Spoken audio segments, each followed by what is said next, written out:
Hi, welcome to the Conscious Eating Summit. I'm your host, Dr. Nancy Kroll. Today, I'm very excited to have with me Dr. Leah Connealy.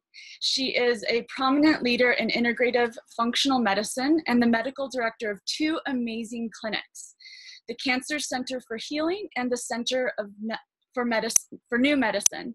She's the author of The Cancer Revolution and Perfectly Healthy. So I'm so excited that you joined me today.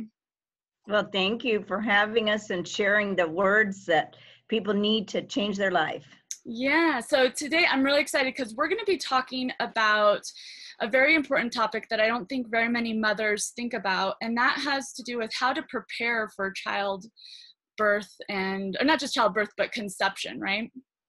Can you share a little bit about your personal story? You shared with me that you have some children, and I think that's really interesting for viewers. Right. Well, I have 3 biological children, and then I have 4 stepchildren that I've had for 16 years. So our children range from twins that are 24 to 32. And so I was very intentional when I had my children. When I say that is that when you're going to have the most magnificent miracle blessed in your life, you need to plan and prepare for it mentally, emotionally, psychologically, physically, especially more in this day and time. When I had my children, we weren't in the most challenging times like we are now. And so any mother out there and or father, you need to be prepared and get prepared to have the most magnificent miracle gift that they could possibly have, because today's world, you know, with the rates of illness, 52% of our children are suffering from chronic illnesses. So it is our job for bringing in the best possible child into the world to survive and thrive. Yeah. And so in this day and time, we have to plan for it. 60 years ago, 100 years ago, people didn't plan. But now it is imperative that a mother and a father plan significantly, at least 6 months before they have this child. They need to plan and prepare for pregnancy and the child, afterwards. So I'm just curious what you mean by that, because I'm a doctor of Oriental medicine, and in Oriental medicine, we say that when two people conceive a child, they're basically passing what they call the primordial chi to the child. So at that moment of conception, the vitality of the mother and the vitality of the father are given to that child. So we have a similar belief in the fact that if your vitality is low, you're essentially passing that on to the child. So I'm just curious what your viewpoint is on that. Yes, well, this is what I tell every mom to be. So they need to be in pristine health because of that very reason. We know endocrinologically that if the mother's thyroid, adrenals, ovaries, everything, and the man with his sperm, they need to be strong and hardy, because you are passing on the existing presence of those 2 people into your child. And so therefore, how the parents are is how the child's going to be on all levels, not just physical, because you have to think about the spiritual, psychological, mental, emotional, physical facets of that child. And so with the parents being in alignment and balance with their intentions to have the best, they need to be happy. They need to not have unresolved emotional conflicts. They can't have anger. They need to purify their body. They need to completely purify their body. We're living in a sea of environmental chemicals. So they need to cleanse their body. They need to do meditation and peacefulness practices, attitude of gratitude, all these things, because this is what changes the cell. This is what changes the cells. So when that intention of that parent on all those levels is great, then you're going to create the best outcome for that child. Yeah. I even, when I was pregnant with my son, I went to a workshop, and it was about when a child was in the womb, they actually experience all the traumas of the mother, on a physiological level as well. And it was really interesting for me to be pregnant and then to have that awareness of like, I don't think modern society really thinks about that, when the child is in the womb, that they actually are taking on all of those interactions that the mother is having as well. I'm Right. curious. Yeah. So yeah, that's a very good point, because it's not just that. So it's in the womb. So the most serious impact of the child is within the womb. So it's very important that the mother has emotional stability and peace. Then the next is after birth, their first year. Mm-hmm. And then the third most important is their third year, fourth year, and fifth year. So the most important is in the womb. You're right. Now we now know scientifically, we inherit the emotional DNA of 9 generations. Mm. That's why the mother being in emotional balance and emotional peace and emotional joy is critical to how the baby will be later on in life. Do you feel like a mother can, so say she comes from a lineage of kind of some trauma, is it possible, do you feel like, for a woman to heal that kind of cycle for herself and her child? Yes, we can stop generational curses by resolving those unresolved emotional conflicts. Mm. Everyone has them, okay, Nancy, everyone has them. So it is the number one thing that we all need to do, whether we're trying to get pregnant, whether we have heart disease, whether we have autoimmune condition, it doesn't matter what condition we have. We need to resolve unresolved emotional conflicts, because everybody has them. You don't come into this world perfect with a clean slate. It is, you get it from your parents, okay? Mm-hmm. But it's your job to recognize, okay, what happened to my life? I know for myself that I've been working on myself emotionally for 20 years. Okay, meaning it doesn't say I'm going to a therapist every year, every week, or every once a month. I've just done major things, and I study how to resolve emotional conflict because I want it for myself and my patients. Mm-hmm. And I know that I'm going to be better if I have that, and I can impart that to the people that I am with every single day. So it's just that people look at as emotional entanglement and problems as they're vulnerable and it's not good, but that's not true. The most important thing is to recognize the things that have impacted and changed your life. For example, if you grew up in an alcoholic family, you're going to be a very different person, and you're not going to know how to love like you need to love, because it's very different. So it's not that it's a bad thing. You can't blame what happened, because that doesn't work. How can I deconstruct what happened long time ago? Yeah, radical responsibility. Yes. Yeah, I love that. So if there's a woman watching this right now, I'm just curious, if she was to say like, okay, where should I start? What would your recommendations be? I mean, like kind of some simple, like tangible. Well, I think I think the first thing is your intention. Right. What is your intention? Okay. Set that out with your partner, because most of the time you're not doing this by yourself. You're doing it with a person, right? Now, there are people who do it by themselves, okay? So if they are doing it by themselves or with a partner, they need to set an intention. They need to write it down. My intention is to have the most beautiful, balanced baby that the world could ever have. Okay? Just that alone. That's now, powerful. what do I need to do on a spiritual, mental, emotional, physical level? What do I need to do to get there? Well, unfortunately, I will tell you, there's not a lot there. You've got to seek out a practitioner who truly understands this, because I would say the average practitioner doesn't do this, if you know what I'm saying. So you've got to seek out, experts in this area. Like for for example, purification, if you want to clean your body up, so you would see a practitioner like myself, maybe like yourself, to put you on a purification plan of cleaning up your body before you have this baby, okay? Like I put people on a 21-day cleanse. It's green powder and protein powder and it's fiber pills and detox pills. I put them on 21 days, a clean diet. I put them on detoxification. I tell them to get a sauna, infrared sauna, to clean their body up. And sauna is one of the probably most effective economical things you can do for the rest of your life and for your family. I had one the entire time I was having kids.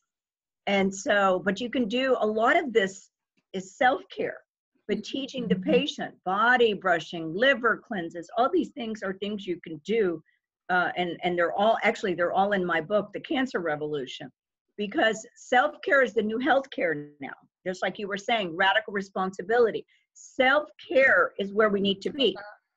Just think if we would just teach everyone today, over the next couple of days, how to psychologically, emotionally, spiritually, physically clean their body, think how the world would change. Massively. Massively. Yeah. But that's what needs to happen. Not universal health insurance, not some new, we need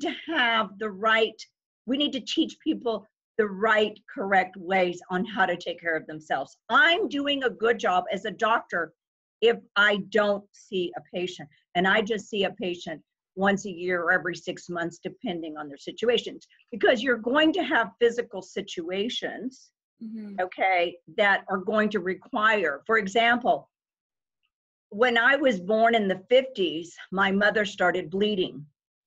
She went to a doctor, and the doctor gave her a drug that made changes in my life that I have nothing to do with. I had nothing. But DES was a drug given in the 50s to prevent miscarriage. Well, 16 years later, they found out that it caused cancer and hormone problems and anatomical. So I had a lot of issues because just my mother taking that drug changed my course of life forever.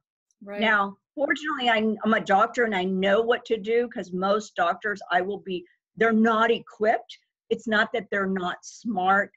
They're just not equipped to teach patients how to take care of their body. Most doctors don't know about liver cleanses. Most doctors don't know about sauna, or they think it's worthless. Well, no, it's not worthless. It's all very, very valuable, okay? And that's the problem, is we don't have enough health educators to teach patients how to self-care. Now, emotionally, like I use in my clinic, we use something called EVOX. EVOX is, what is it called? Talk and the brain. EVOX, EVOX.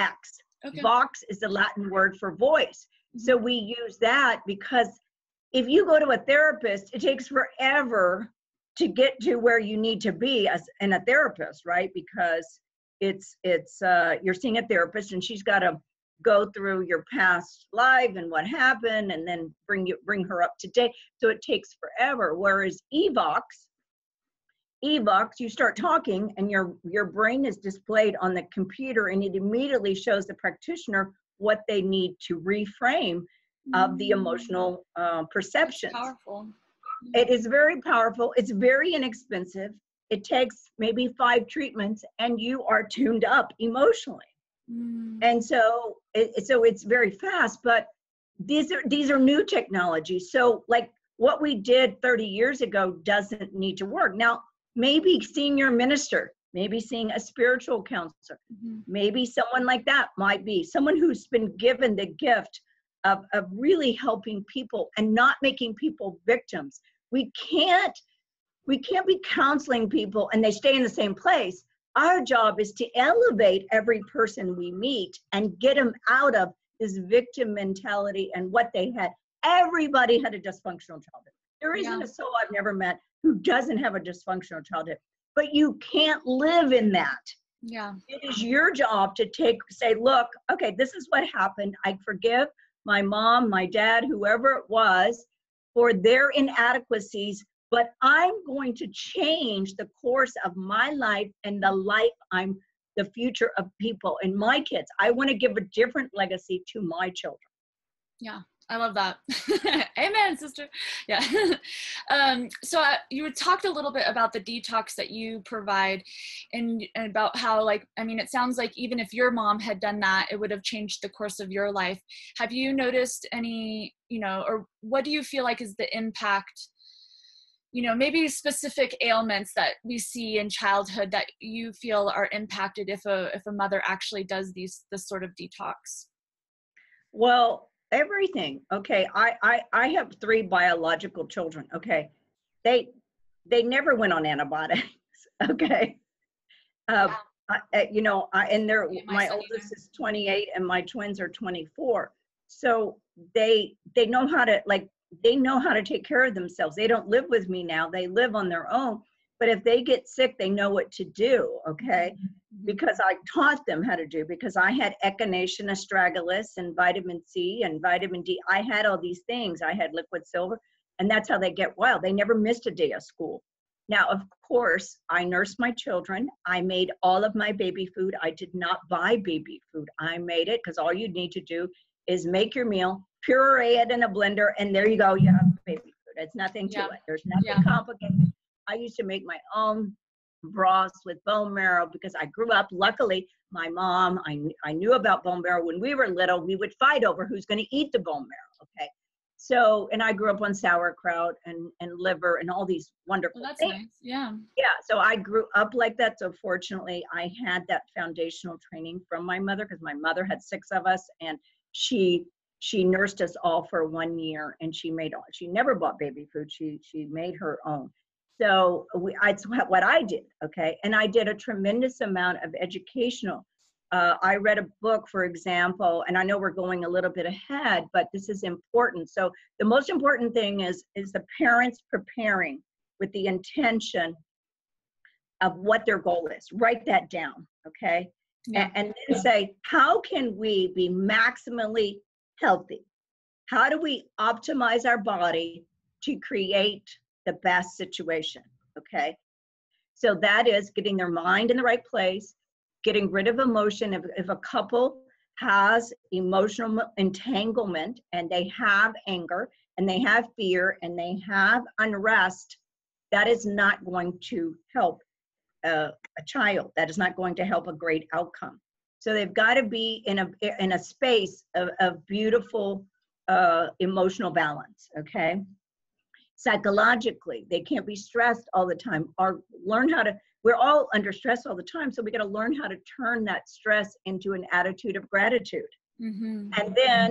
And then we need to physical restoration, okay? It's very easy now today. You can figure out, you can check your blood. I tell people you don't have to guess anymore.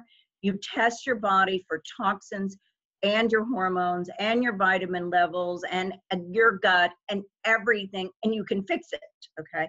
We have to, though, ingest foods that nourish, strengthen, and heal our body, though. So if we buy Nabisco Ritz crackers, okay, that's not going to help us. If we buy macaroni and cheese, that is not going to help a healthy cell to help a healthy baby. So you've got to eat foods that nourish, strengthen, and heal your body, all right? So, I start my day out with 10 ounces of green juice, but if you can't afford green juices, you can do green powders. They have great green powders that are excellent. And then you need to eat 10 servings of fruits and vegetables. I mean, this is just the way it is. Preferably organic, because you have the insecticides and pesticides in the food supply dramatically. So you've got to spend the effort, not necessarily the money, because I always tell people when you buy in season, that's what's on special. Yeah, totally. So you when there's plenty, it's always a lesser price. So otherwise you're gonna, whatever you don't properly buy, you pay in health care. So you might as well just do what's right now to save yourself money in health care, okay? This is what we don't esteem health. we as a society must start to esteem health. If you look at the news, all the news stations, every single one of them, not any of them are about health restoration. And we have to get there, because our cancer's 1 in 2 people, 52% of our children are sick. They're chronically ill. That's ridiculous for that to happen. A child should have a warranty until they're 40 to being healthy, because that's the way it should be. When I grew up over 60 years ago, there was no one sick. There was no one obese. No one had ADD. No one had diabetes. No one had any of these problems. So it is achievable. I didn't grow up in a special area. We have a more advanced, educated, evolved time than ever in the history of man. Yeah. You can learn anything you want on YouTube, anything you want. So, but we as a society have to value our health. We can't wait until death taps on our shoulder with a serious illness like cancer or heart attack or autoimmune or something like that. Mm-hmm. We have got to say health is the foundation for everything else. If you don't have your health, you have nothing. Seriously, you can't be a good mother. You can't be a good wife. You can't be a good employee. You can't be a good sister. You can't be good at everything. So this is, I wrote my book about cancer, but I'm more, my biggest mission right now is to resurrect the health of humanity. Yeah, it has to happen. I mean, our children are suffering. It has to happen. Yeah. We're not going to have a society if we don't all together take a stand to be healthy. Yeah. So I kind of skipped over this, but I'd like to go back to it. I mentioned that you have two centers that you run, and I just wanted to allow you to talk about that just briefly, so that anyone that's interested in visiting you at those, or you can kind of talk about what kind of work you do at those 2 centers. All right. Well, I started my practice 31 years ago. I'm a medical doctor, because people always want to make sure to know what I am. Am I a health coach? Am I whatever? But I'm a medical doctor. I was trained in a conventional medical school, and I started my practice 31 years ago, and I started at the clinic. It was Center for New Medicine. We treat everything from cold to cancer, or just human optimization. And so that clinic it does everything. Okay, there isn't anything it doesn't do. Mm-hmm. Then the other clinic, I developed Cancer Center for Healing about 10 years ago, because I found that I needed to, because I have a personal interest in cancer, because I have had to live my life on how not to get cancer. Mm-hmm. And so prevention is priceless for all diseases. And so I developed the Cancer Center for Healing to treat patients in a integrative, holistic way. And so on all those platforms that I spoke about, and as far as getting pregnant, from a spiritual, mental, emotional, psychological, physical level. And so when you treat any illness, it must be addressed on all those levels, or a patient can't get well. And I would say the biggest thing I've learned in 30 years is resolving unemotional conflict is the most important thing to healing. Yeah, huge. Yeah, emotions and beliefs are like the root of health. Yes. And so and this has been written about for several hundred years. I mean, even thousands, because Oriental medicine, I mean, it's the basis of Oriental medicine. So anyway, so I have these 2 centers, because the cancer patients come all day a lot of times, and for weeks, because we usually get the last resort cases, patients who have done everything, surgery, chemo, and radiation, and they've been given a death sentence. Mm-hmm. And so they come and we restore them. Do we restore everybody? No, because we get a lot of patients who are very, very, very ill. And so we have a magnificent team. I have a nutritionist. I have someone who does emotional work. I have someone who does energy work. We have all different practitioners that have different gifts to impart upon the patient, to get so that they can experience radical healing. And both of your centers are in California? Yes, all together. Mm-hmm. Okay. Where in California? In Irvine, California, Irvine. right Okay. in the center of Orange County. Awesome. So you have an extremely generous gift that you are sharing with our viewers. Do you mind sharing what that is? Sure. So I wrote a book, Be Perfectly Healthy, and it has so many foundational issues that anyone would want, whether it's what kind of pans to buy to cook in, to your adrenals, which are really important when you get pregnant, to environmental chemicals, et cetera. It's everything. And so I want people to be able to have that book. Yeah, and so I just want to let everyone know this is extremely generous. She's actually giving the book, and you can get the book by clicking the link below this video. So there'll be a link below, or you can also go to the email where you found this video, and there'll be another link, and you can contact her office, and they'll send you the book. That's such a generous gift. So I have one more question for you. If you could give your younger self any advice, what would it be? If I could give my younger self, Mm-hmm. oh gosh, to really, really, we were talking about this, we were talking about that. If we could, yesterday I had a patient and we were talking about this, if we could impart our wisdom, Yeah. okay, the wisdom I have to younger people and they receive it. Like every day, I have a lot of young people that work for me, and I have no problems telling them like it is, because I tell people I'm not running a personality contest. I want to make impact and change. And so I want people to listen to the wisdom. And I've had lots of challenges. I mean, tremendous challenges to know what I know. It's not that I'm this great person. It's just that I have life experience that I want to share with younger people so that their life is different.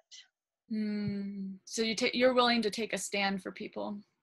Yes, Yeah. because we have a deficiency in care. Mm-hmm. We have to care about our fellow man, whether it's one person, 1,000 person, or thousands of persons. We have to care about the outcome of that person, okay? And every day we can make impact on someone's life. It doesn't matter where you are, what you're doing, grocery store, bank, whatever. Like I get to do it every day because I see patients every day. But it doesn't matter. Like I go take a walk. Do you know I make it a decision to say hello to every single person? People think I'm strange because I say hello. Mm-hmm. That's sad. That is sad. But I walk and I say hello. No one says hello to me, but I make it a point to say hello to every single person every time I go out for a walk. And it's amazing. Today, on the way here, I went to go get something to drink on the way. And I said hello. I made contact and I said, thank you so much that's the way we need to be. Okay. Mm-hmm. And actually, it was a lot like that a long time ago. Mm-hmm. I grew up in the South in Houston, Texas. So Southern people are very gracious. They're very giving, very loving, and they'll bring anyone in. My mother was like that. She would take anyone in. It doesn't matter who they were, what they were. She'd take them in and take care of them. And so that's the way we need to be. We need to be open to love. Yeah, I know. I think our society's moved away from realizing that someone else's win is our win as well. There's no win-lose. It's a win-win. Right. Sure. Exactly. Yeah. Well, thank you so much for sharing all of these treasures with me, Dr. Connealy. I really appreciate you taking the time. And I just want to remind everyone, don't miss the opportunity to get this book. So you can click the link below. And what's your website in case anyone wants to well, if they just go to, if they go to ConnealyMD.com, they will find everything, Okay, perfect. All right. Awesome. Thank you so much. And I want to thank all you viewers for watching. Please check in tomorrow for my next interview. Bye-bye.